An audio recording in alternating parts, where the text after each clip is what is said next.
Hyderabad test match में दिखेगा ऐतिहासिक नजारा। पीएम मोदी उछाल सकते हैं टॉस के लिए सिक्का। भारत और ऑस्ट्रेलिया के बीच खेला जाएगा मैच।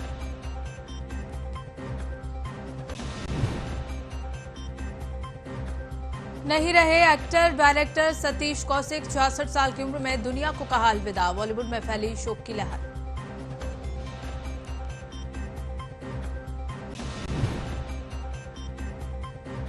सीएम योगी ने गोरखनाथ मंदिर में किया रात्रि विश्राम। आज दौरे के चौथे दिन सीएम करेंगे पूजा अर्चना। सीएम योगी लगाएंगे जनता दर्शन कार्यक्रम।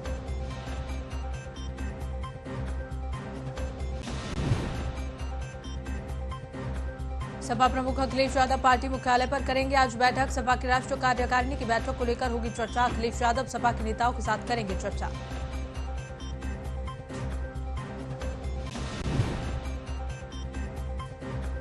यूपी में तेजी से बदला मौसम। पूर्वांचल के कई जिलों में बारिश के संकेत। आईएमडी ने जारी किया अलर्ट।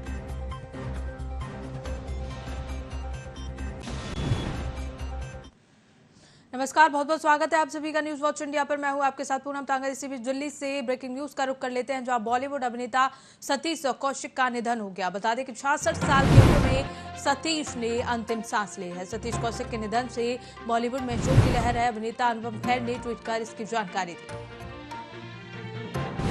बड़ा अपडेट, सतीश कौशिक के निधन से पूरे बॉलीवुड में शोक की लहर छा गई है और अभिनेता अनुपम खेर ने ट्वीट करके इस बारे में जानकारी दी।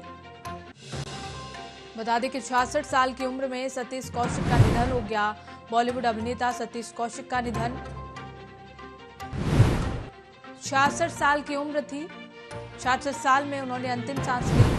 सतीश कौशिक के निधन से बॉलीवुड में शोक की लहर दौड़ गई है और इसकी जानकारी अभिनेता अनुपम खेर ने ट्वीट कर साझा की। इसी बीच एक और बड़ी खबर का रुख कर लेते हैं, जहां तेलंगाना के सीएम की बेटी ने ईडी से समय की मांग की है। सीएम की बेटी की कविता ने ईडी के सामने पेश होने के लिए समय मांगा है। कविता ने ईडी को पत्र लिखकर समय मांगा। 11 तारीख को जांच में शामिल होंगी कविता। जांच के नाम पर राजनीति हो रही है, ये भी कविता का कहना है। तो ईडी के सामने पेश होने के लिए समय मांगा गया है और साथ ही साथ कविता ने ईडी को पत्र लिखकर समय मांगा है। बड़ी जानकारी, 11 तारीख को जांच में शामिल होंगी कविता। जांच के नाम पर राजनीति हो रही है, ये भी कविता का कहना है। कविता कह रही है कि जांच के नाम पर राजनीति की जा रही है और इसके लिए उन्होंने समय मांगा है। तेलंगाना के सीएम की बेटी ने ईडी से समय मांगते हुए पत्र लिखा कि कविता ने ईडी से समय मांगा है।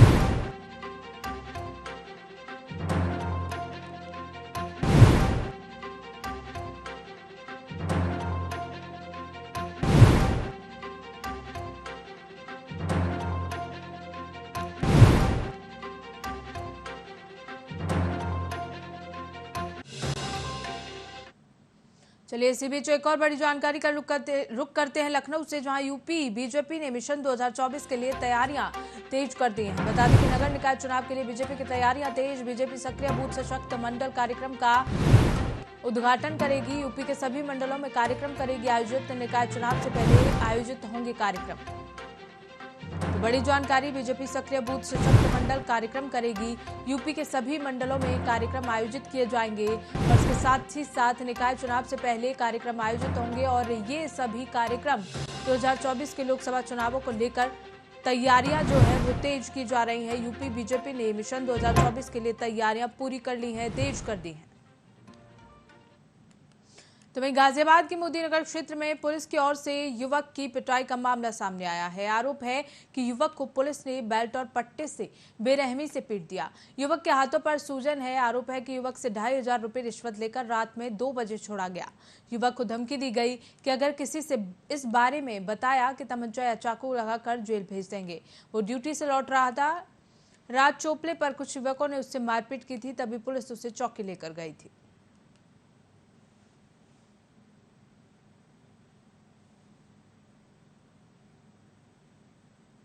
बस ये तो पता चला था कि हाँ चौकी में गया हुआ, आपस में लड़ाई हो गई थी, पर जब ये आया तो इसने कुछ नहीं बताया। बस बहुत मायूस सा हो रहा था, दुखी दुखी सा था। तो फिर इसने नहीं बताया। पर ये रात को जब सोया ना, तो जब उगड़ा तो इसका हाथ देखा मैंने, चोट लगी। तभी से उठाया और मैंने पूछा कि चोट कैसे लगी है। फिर मैंने अपनी कसम दी, फिर भी नहीं बता रहा था, फिर कसम दी, तब इसने बताया। और तब मैंने हल्दी वगैरह गर्म पानी करके से हाथ वाथ धोया, हल्दी लगाया और दवाइयाँ दी। और फिर रात भर सोई नहीं, मैं परेशान रही। पुलिस वाले इस तरह से और कह रहे हैं कि घर पे मत बताना। ये पुलिस वाले हैं कि गुंडा के काम कर रहे हैं। इन्होंने इतना परेशान, अगर इस तरह से परेशान करेंगे तो हमें तो घर खाली करके जाना पड़ेगा। कैसे रहेंगे हम? ये सेवा करने के लिए, जनता की सेवा कर रहे हैं या दुखी कर रहे हैं? तो वहीं अखिलेश यादव पार्टी मुख्यालय पर आज बैठक करेंगे। सपा की राष्ट्रीय कार्यकारिणी की बैठक को लेकर चर्चा होगी। बैठक में अखिलेश यादव सपा के नेताओं के साथ चर्चा करेंगे। कोलकाता में होनी है सपा की राष्ट्रीय कार्यकारिणी बैठक। 17 से 19 मार्च तक कोलकाता में होगी ये बैठक। तो बड़ी जानकारी, सपा की राष्ट्रीय कार्यकारिणी बैठक में अखिलेश यादव सपा के नेताओं के साथ चर्चा करेंगे और साथ ही साथ कोलकाता में होनी है ये बैठक। और इस बैठक में सभी सपा कार्यकर्ता चर्चा करेंगे। 17 से 19 मार्च तक कोलकाता में ये बैठक आयोजित की जाएगी। तो वहीं गाजियाबाद में पुलिस कमिश्नरेट बनी तो क्या उगाही वालों के मजे आ गए? ये हम नहीं कह रहे, क्योंकि वायरल वीडियो इस बात की गवाही दे रहा है। इसके बाद गाजियाबाद ग्रामीण डीसीपी ने इस पूरे मामले की जांच बिठा दी है। बता दें कि वायरल वीडियो गाजियाबाद के एसपी लोनी कोर्ट के बाहर का बताया जा रहा है। आरोप लगाया जा रहा है कि कुछ स्थानीय लोग जो एसीपी लोनी की कोर्ट में धारा 151 के आरोपी लाए जाते हैं, उनको जेल न जाने के नाम पर उनके परिजनों से पैसे की उगाही की जाती है। आरोप ये भी है कि कोर्ट में सुनवाई होने के बाद उनको जेल जाने वाली बस में बिठा दिया जाता है और जब वो पैसे दे देते हैं तो उनको बस से उतार लिया जाता है।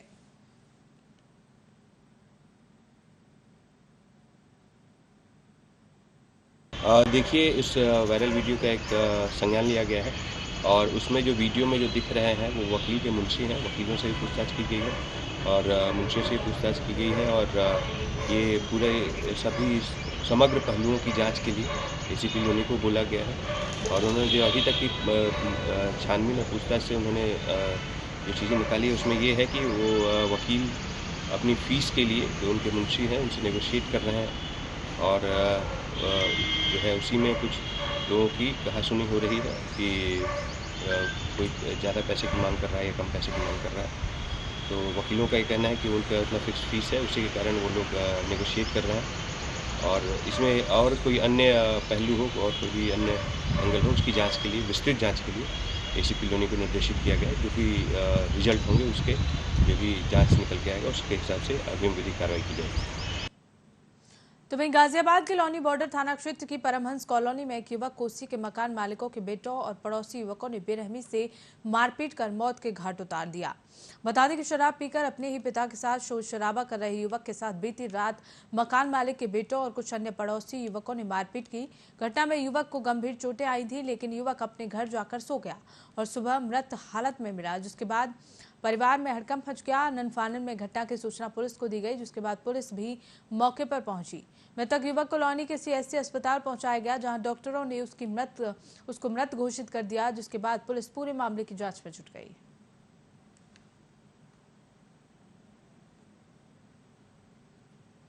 खबर यूपी के कानपुर देहात से है, जहां संदिग्ध परिस्थितियों में एक अज्ञात महिला का शव मिलने से लोगों में हड़कंप मच गया, जिसके बाद ग्रामीणों ने इसकी सूचना पुलिस को दी। वहीं मौके पर फोरेंसिक टीम, डॉग स्क्वाड समेत पुलिस पहुंची। जानकारी के अनुसार हत्या की आशंका से महिला के शव को फेंका गया, साथ ही शव पर चोट के निशान भी पाए गए हैं। घटना के बाद पुलिस छानबीन में जुट गई है। पूरा मामला शिवली कोतवाली क्षेत्र के सिंहपुर दुगनी गांव का बताया जा रहा है।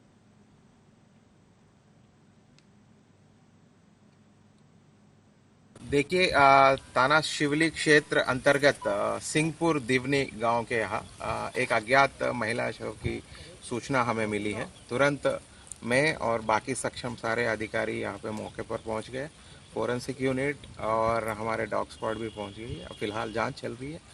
प्रथम दृष्टया थोड़ा सा उनके ऊपर चोट वगैरह भी दिख रहा है। जो भी तथ्य सामने आएंगे वो आपको अवगत कराया जाएगा। फिलहाल अभी जाँच है।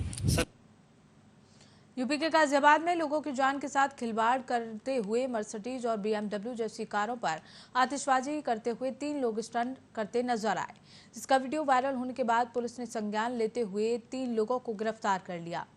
बता दें कि लोग पुलिस कमिश्नरेट दफ्तर और जिलाधिकारी कार्यालय के बाहर इस तरह की हरकत कर रहे थे, जिसके बाद आनन फानन में पुलिस ने इन तीनों कारों को तलाशना शुरू कर दिया। पुलिस ने तीनों कारें भी बरामद कर ली हैं।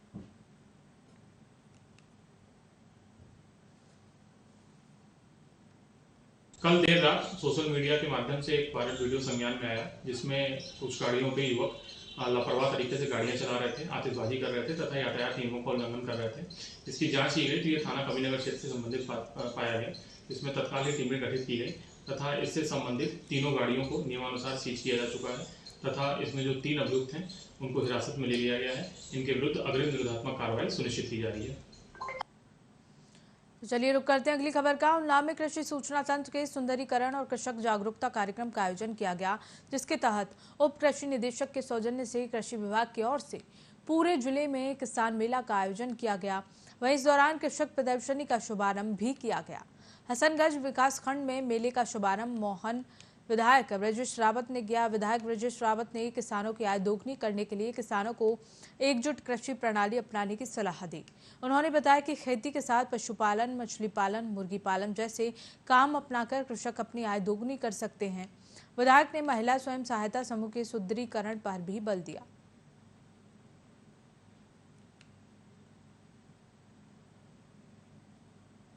देखिए, ऐसा है कि हमारी सरकार की जो मंशा है और भारतीय जनता पार्टी जिनकी विचारधारा पर काम करती है, पंडित दीनदयाल उपाध्याय, उनका ये मानना था कि असली भारत को अगर देखना है तो गांव में बसता है और जब तक गांव के लोगों का विकास नहीं किया जा सकता, अच्छा समृद्धशाली भारत वैभवशाली नहीं हो सकता। इसलिए हमारी सरकार की जितनी भी योजनाएं हैं वो अन्नदाता किसान को दृष्टिगत रखकर बनाई गई हैं। कृषि यंत्र से लेकर राजकीय बीज भंडार में आपको वो भी फार्म उपलब्ध होंगे जो किसान सम्मान निधि से पंजीकरण, और जो भी किसान वहाँ पंजीकृत हैं हर फसल में, रबी, खरीफ और जायद की फसल में उनको निःशुल्क बीज किट भी दी जाती है। खबर यूपी के फिरोजाबाद से है, जहां थाना लाइन पार क्षेत्र के गांव दतौती में 2 पक्षों में विवाद की घटना सामने आई है, जिसमें चचेरे भाइयों के 2 पक्षों में जमकर लाठी डंडे चले। इस घटना में 2 महिलाएं सहित 7 लोग लहूलुहान हो गए। सूचना के बाद मौके पर पहुंची पुलिस ने सभी घायलों को अस्पताल में भेजकर आगे की कार्रवाई शुरू कर दी है।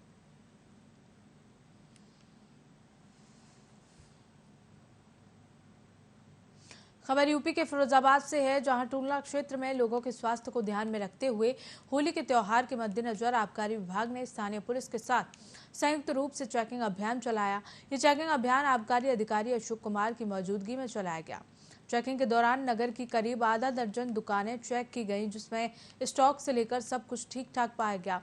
बावजूद इसके आबकारी अधिकारी अशोक कुमार ने शराब दुकानदारों को किसी प्रकार की गड़बड़ी न करने को लेकर सचेत किया। इस चेकिंग अभियान के दौरान थाना टूंडला के प्रभारी निरीक्षक प्रवीण कुमार के अलावा भारी पुलिस बल भी मौजूद रहा।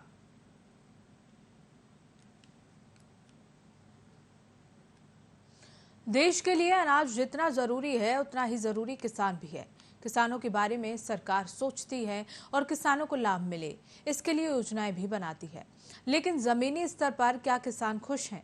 क्या वाकई उनको सभी परेशानियों से मुक्ति मिल गई है? इस रिपोर्ट में देखिए।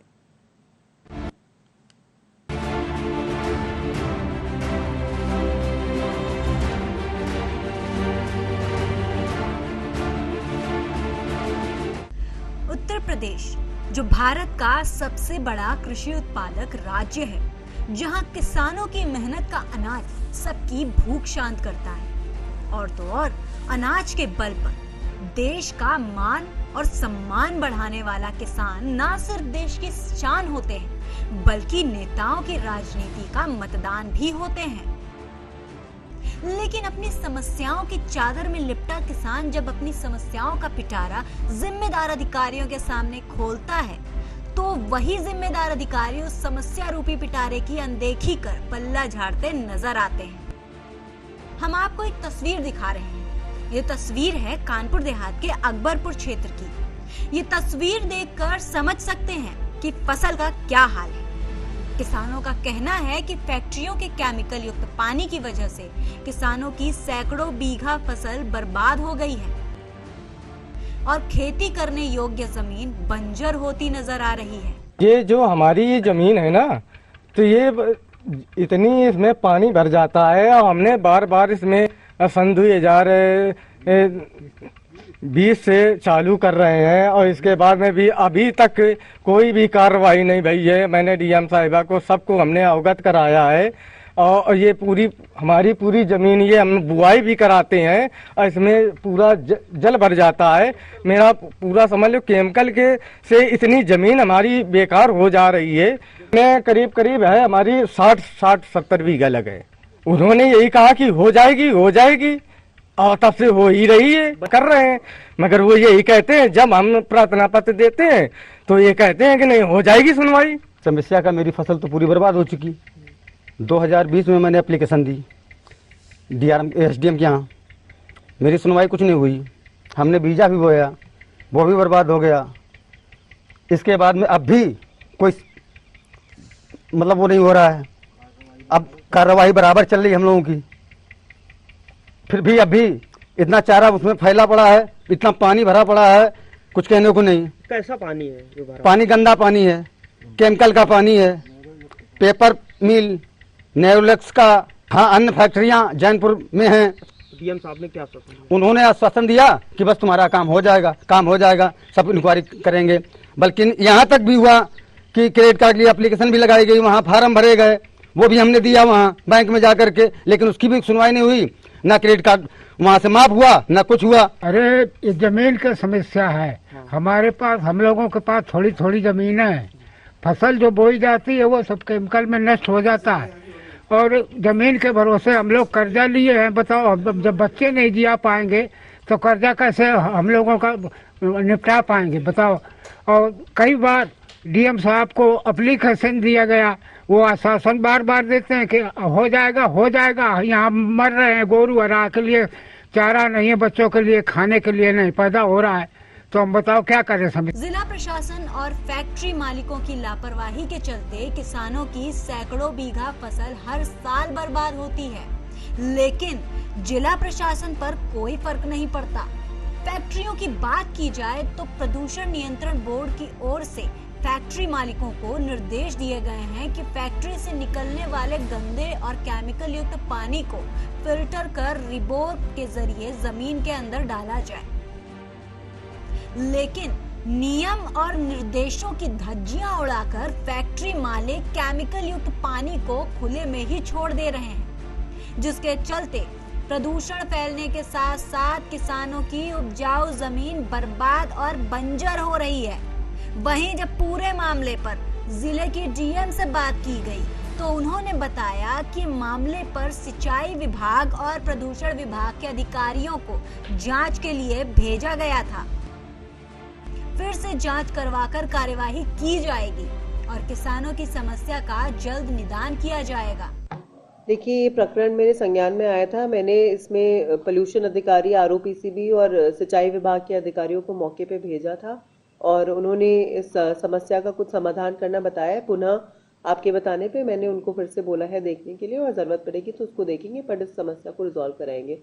रही बात पानी फैक्ट्री की होने की, तो पानी फैक्ट्री के होने के साथ साथ अन्य सोर्सेज से भी आ रहा है, तो उसकी भी विधिवत जांच कराकर आगे कार्रवाई करेंगे कि किसानों को किसी भी कीमत पे कोई भी इनकन्वीनियंस ना फेस करनी पड़े। उत्तर प्रदेश सरकार तमाम योजनाओं से लाभान्वित कर किसानों की आय दोगुनी करने का प्रयास कर रही है, तो वहीं कानपुर देहात की तिलौची गांव के पास बनी फैक्ट्रियों से निकला जहरीला पानी किसानों की फसलें लगातार बर्बाद कर रहा है। किसान लगातार शिकायत कर रहे हैं और कई वर्षों की शिकायत के बाद भी अब तक उस पूरे मामले पर कोई कार्रवाई नहीं हुई। हालांकि इस बार जिलाधिकारी नेहा जैन ने मामले का संज्ञान लेने और त्वरित कार्रवाई करने की बात कही है, लेकिन अब कार्रवाई कितनी हो पाती है यह देखने वाली बात होगी।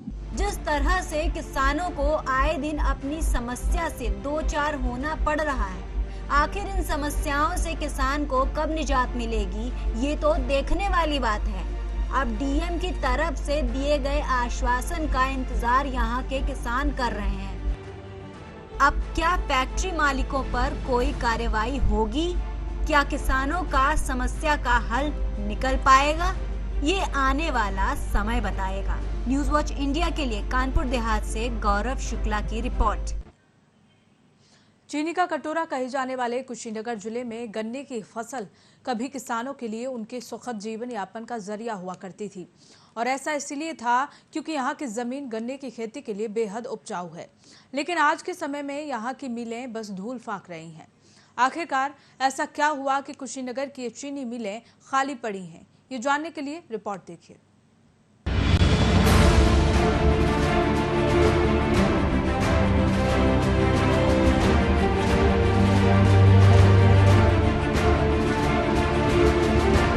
उत्तर प्रदेश का कुशीनगर जिला, जहां पर गन्ने की फसलें यहां के किसानों के लिए किसी वरदान से कम नहीं है। यहां के किसानों के अच्छे जीवन के लिए गन्ने की फसलों का बड़ा योगदान था। इसीलिए कुशीनगर को चीनी का कटोरा भी कहा जाता था। और यही वजह है कि कभी यहाँ 9 चीनी मिलें हुआ करती थी और इन्हीं चीनी मिलों से किसान के परिवार का पोषण होता था। ये शुगर मिलें किसानों का गन्ना लेती थी और समय पर गन्ने का भुगतान करती थी। लेकिन समय के साथ साथ यहाँ की चीनी मिल एक एक करके बंद होने लगी, जिसकी वजह से लोगों के आगे आर्थिक संकट आन खड़ा हुआ। बता दें कि इन मिलों पर किसानों का करोड़ों रुपया बकाया है, जिसकी वजह से यहाँ का वो कुशल किसान अब बदहाली की मार झेल रहा है। करीब 40 करोड़ के एबव किसानों का बकाया है और किसान इस समय त्राही में। मान लीजिए धान की जो कंडीशन रहा, लागत अधिक आई लेकिन पैदावार उसके हिसाब से नहीं हुआ। औने पौने धान में लाख कोशिशों के बावजूद भी किसानों का अधिक से अधिक धान प्राइवेट बनियों के हाथ में बेचा गया। गन्ने का ही है तो 2 साल से बकाया चल रहा है। अगर किसी का केसीसी है तो बैंक कर्मचारी कहते हैं आरसी काट देंगे, लेकिन किसानों के 40 करोड़ रुपए का कौन जिम्मेदार होगा? हम तो यहाँ तक कि हमारे 2 बच्चियां पढ़ती हैं पोस्ट ग्रेजुएट में, मैं तो ब्याज लेकर के बच्चों का फीस देता हूँ। हमारा भी 50,000 के करीब अभी बकाया है, दिसंबर का 2 पर्चियां बाकी हैं। पिछले साल से लमसम 1-1.5 करोड़ रुपया बकाया है। तब से हम लोग भाग फिर रहे हैं, दौड़ता रहे, कोई हम लोग को सुनता नहीं है। फिर सुबह हम यहाँ आए थे सीएल कर्मचारी को लेकर, तो बोले हैं कि कोशिश कर रहे हैं, तब तक कोशिश करेंगे। भाई पिछले साल से मजदूर बैठा है, उसके बच्चे को मान लीजिए कॉलेज में जा रहा है, उनकी फीस नहीं मिलेगी तो बच्चे खतरा जाएगा। सर मान लीजिए सब लोग उस लायक नहीं है तो मजदूरी आजकल देख ही रहे हैं, कहीं लग नहीं रहा है। तो यही प्रक्रिया हम लोग किसी शासन प्रशासन के पास लेटर भी दिए थे, आज तक कोई सुनवाई नहीं हुआ था। वहीं किसानों का रुपया बकाया होने के चलते गन्ना किसानों और शुगर मिलों के बीच बनी रिश्तों की मिठास धीरे धीरे कम होने लगी और किसान अपना ही पैसा पाने के लिए हर रोज यहाँ के चक्कर लगा रहा है। यूँ तो कुशीनगर में 9 चीनी मिलें हैं, लेकिन समय के हेरफेर के चलते आज यहाँ 9 चीनी मिलों में से 5 चीनी मिलें बंद हो चुकी हैं। वहीं इन चीनी मिलों को लेकर गन्ना विकास समिति के पूर्व चेयरमैन मृत्युंजय मिश्रा ने कहा कि वो चाहते हैं कि यहाँ की चीनी मिलें दोबारा शुरू की जाएं, ताकि यहाँ का ये उद्योग बंद न हो। सरकार को कप्तानगंज चीनी मिल चलानी चाहिए, कुछ उसको सहयोग करके या किस्तों में भुगतान करा के, लेकिन मिल चलनी चाहिए। कोई उद्योग इस जिले का बंद न हो। अब देखिए, जब अपनी चीनी मिल बंद हो जाती है तो कुछ तो दिक्कत होती है। इसीलिए मैं माननीय मुख्यमंत्री जी से अनुरोध कर रहा हूं, बाबा जी से, कि कप्तानगंज चीनी मिल चलवा दें, किसान खुशहाल हो जाएगा। भुगतान एक बार करवा दें, उधार दे दें, ऋण दे दें या किस्तों में करा दें, लेकिन मिल चलवा दें। वहीं जहां एक तरफ गन्ना भुगतान न होने से किसान परेशान हैं, तो वहीं दूसरी ओर अब इस पर राजनीति भी तेज होती जा रही है। बता दें कि इस बार के बजट में इन बंद 5 चीनी मिलों के लिए कोई प्रस्ताव नहीं आया, जिसकी वजह से यहाँ के किसान नेता भी अब इसको लेकर आक्रोश जता रहे हैं और सरकार से जल्द इन मिलों को खोलने की मांग कर रहे हैं। पूर्वांचल की मानी जानी चीनी मिल कप्तान थी। इस समय यदि ऐसी चीनी मिल लगाई जाए तो कम से कम 2000 करोड़ रुपया लगेगा। वो चीनी मिल बंद हो गई और उस चीनी मिल पर 44 करोड़ किसानों का बकाया है और 9 करोड़ मजदूरों का बकाया है। मजदूरों के परिवार के लोग भुखमरी के कगार पर हैं। अभी बजट जो पेश हुआ है, देवरिया की सभी चीनी मिलें बंद हैं, औना में 9 चीनी मिलों में 5 चीनी मिलें बंद हैं। एक भी चीनी मिलों को चलाने का प्रस्ताव इस बजट में नहीं है होता। इसलिए किसानों की आय दुगुनी का लागत मूल्य नहीं किसानों को मिल पा रहा। कुशीनगर की बंद हुई इन चीनी मिलों पर आज भी किसानों का करोड़ों रुपया बकाया है। ये किसान अपने ही पैसे के लिए अब दर दर भटक रहे हैं, लेकिन इन किसानों की कोई सुध लेने वाला नहीं है। फिलहाल अब देखना होगा कि इन किसानों का बकाया गन्ना भुगतान कब तक हो पाता है। यहाँ की चीनी में जो कड़वाहट घुल गई है वो कब दूर होती है। कुशीनगर कब से फिर चीनी का कटोरा कहा जाने लगेगा। भले ही सरकार किसानों के आय दोगुना करने की तमाम दावे कर रही है, तो वहीं कुशीनगर में कप्तानगंज चीनी मिल बंद होने से किसान बेहद परेशान हैं। हालांकि फौरन राहत देते हुए सरकार की तरफ से यहाँ के गन्ना किसानों का जो गन्ना है वो गोरखपुर स्थित पिपराइच चीनी मिल को आवंटन करने की सुविधा दी गई है, लेकिन चीनी मिल पर करोड़ों रुपए किसानों और कर्मचारियों का बकाया होने के बाद भी सरकार इनकी सूद नहीं ले रही है, जिससे किसान और कर्मचारी मिल का चक्कर काट रहे हैं। कृष्णानंद पाठक, न्यूज वॉच इंडिया, कुशीनगर। फिलहाल खबरों में बस इतना ही। देखते रहिए न्यूज वॉच इंडिया।